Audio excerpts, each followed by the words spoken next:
So the question I want to ask this is this.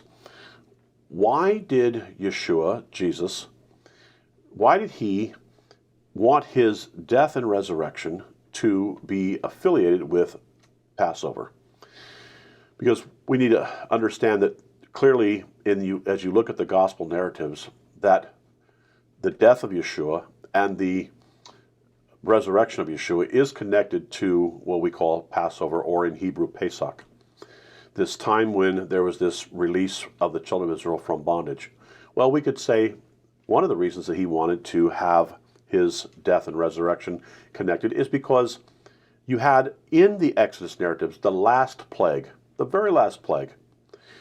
The children of Israel and the Egyptians were required to put blood on their doorposts. And if they didn't put blood on the doorposts, then there would be the angel of death would pass over their houses, and if he didn't see the blood, there would be death of the firstborn in that house. That brings us to an interesting thing with the firstborn, because it's at the beginning of the Exodus narratives, Moses says to Pharaoh, "You have God's firstborn," that is the Israelites, "you have them held hostage. You have them in bondage." Now, fast forward, and we have the firstborn of the Messiah. The Messiah is the firstborn of God, and he is going to come, and he is going to die, and he's going to shed his blood. Not only that, but do you also have this idea that Exodus is this release from bondage, that the children of Israel were coming out of slavery and out of bondage? Well, Yeshua wanted us to see that his death and resurrection would also release us from bondage, ultimately the bondage of death brought about by our sin.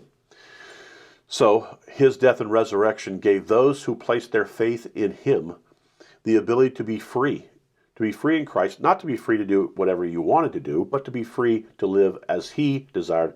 He says throughout the Exodus narratives, "I'm bringing my people out so that they may serve me."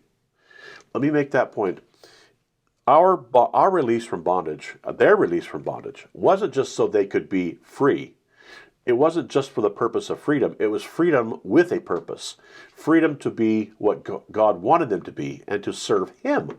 Prior to this, they'd been serving Pharaoh and building his kingdom. God says, "No, I want my firstborn to come out so that they can build my kingdom and advance my kingdom, because I'm the one true God." So then the other, besides just this notion of the firstborn and this release from freedom, as I mentioned in our first episode, which I hope you will watch, each of these plagues was designed to dismantle and disprove that the gods of Egypt were the true God. He was basically saying, look, I'm going to show you how impotent and how futile it is to put your trust in the other gods, whether they be the gods of Egypt or any other god. I want you to see that you have to put your trust and your faith in me. And so by dismantling, by his death and resurrection, Yeshua was saying, look, I'm putting to flight all of the other gods. I am showing that I'm the one true God, because unlike these other gods, I can bring life out of death. I can bring life out of death. And so through the Passover narrative, we see this focus on the firstborn, that Israel is God's firstborn. But what happens with the 10th plague? If you don't have blood on your doorpost, if you don't have the blood on your doorpost, then the firstborn of both animal and person will die. Egypt refused to submit to the God of Abraham, Isaac, and Jacob. They could have chosen to submit. If they would have put blood on their doorpost, they too would have been passed over. Israel chose to be obedient. They put the blood on the doorpost, and the angel of death passed over their homes, and there was no death of the firstborn. And this was the first plague in which Israel was also required to do something. In the other plagues, Israel had nothing to do but just be, and they were left alone. In this plague, they had to stand up and do something as well. So Passover speaks to us about release from oppression, the death of the firstborn, and the trampling of the gods, that all of the other gods of the nations are nothing. He is saying by his death and resurrection that I am the one true God, I am the one you must serve.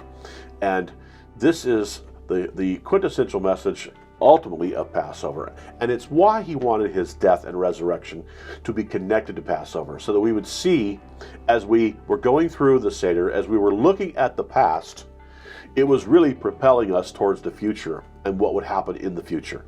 And this is the reason that we commemorate Passover, so that when you look at the Gospels, and especially the Gospel of John, you can see that the children of Israel, the people of Israel, are still commemorating this Exodus and still celebrating this even after his death. Paul says in 1 Corinthians 5, 7, and 8, "Let us therefore keep the feast."